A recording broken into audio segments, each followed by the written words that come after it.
राजेश जी, बहुत बहुत शुक्रिया समय देने के लिए और आपको एडवांस में happy independence day sir. Rajesh sir, आपका कोई फंडामेंटल सेगमेंट, थीम, शेयर कुछ आप बताना चाहें? गुड आफ्टरनून डिब्बे जी, अजय जी, प्रियंका जी और हमारे दर्शकों को सबको 15 अगस्त की आखिरी शुभकामनाएं।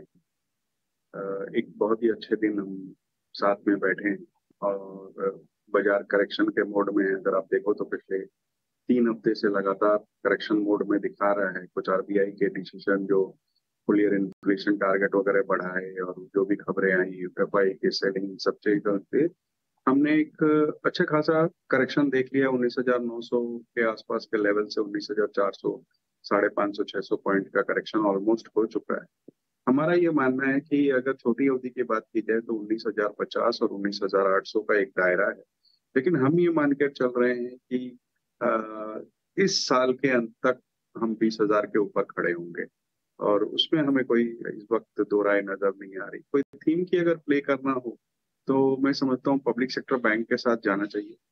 इस बार के नतीजे सबके बहुत शानदार आए। अगर आप देखोगे तो सारे ही पब्लिक सेक्टर बैंक, इक्का दुक्का कोई छोड़ दिया जाए तो सबने बहुत अच्छे नंबर्स दिए।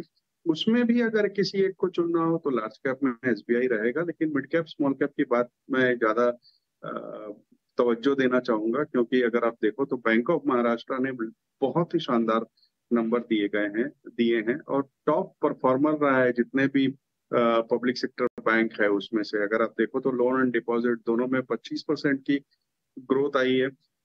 कासा 50% के ऊपर आया है। नेट एनपीएस 0.23, 0.24 के आसपास है। और सिर्फ इस बार ही नहीं, पिछले 3-4 क्वार्टर्स से बैंक ने लगातार अच्छे नतीजे दिए हैं। 1,000 करोड़ की कुछ दिनों पहले उन्होंने क्यूआईपी करी थी जिससे उनके लेंडिंग में सुविधा मिलेगी। और मुझे लगता है आने वाले दिनों में ये परफॉर्मेंस जारी रहेगी और यहाँ पे एक बार ध्यान देना चाहिए। और अगर लार्ज कैप की बात की जाए तो हम रिलायंस में बहुत बुलिश हैं। ओटीसी सेगमेंट में थोड़ी म्यूटेड परफॉर्मेंस आई है, लेकिन मुझे लगता है कि आने वाले दिनों में ठीक हो जाएगी। केपेक्स की इंटेंसिटी जो है वो कंटिन्यू होती हुई नजर आ रही है। जियो बहुत अच्छा परफॉर्म कर रहा है।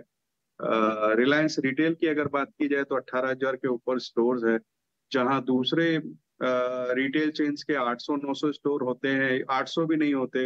ये ऐसी कंपनी है जो हर तिमाही में 800 नए स्टोर जोड़ रही है। तो मैं ना समझता हूँ कि अगर कोई को मध्यम से लंबी अवधि 1.5 साल की अवधि में रखना हो तो रिलायंस एक बहुत अच्छा प्ले हो सकता है। और कोई कॉर्पोरेट एक्शन अनाउंस हो जाता है तो वो तो और सोने पे सुहागा हो जाएगा।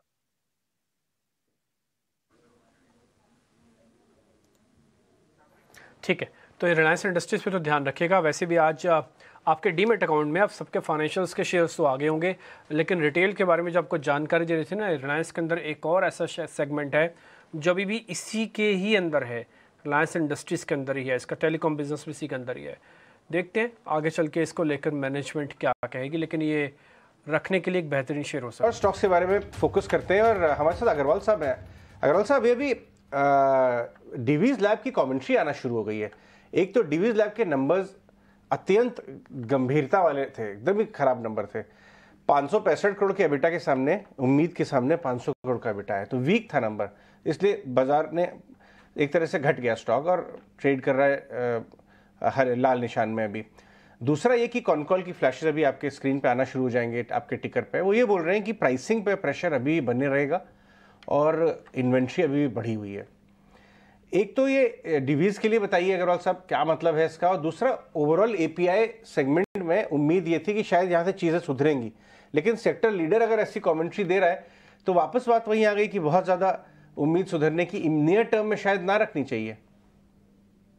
ये बिल्कुल सही कहा आपने कि ये उम्मीद बिल्कुल बनी हुई की थी कि एपीआई प्लेयर्स थोड़े से बेहतर नतीजे नहीं भी दिखा पाए तो कम से कम कमेंट्री अच्छी रहेगी कि आगे आने वाले दिनों में उनके अच्छे होने वाले हैं।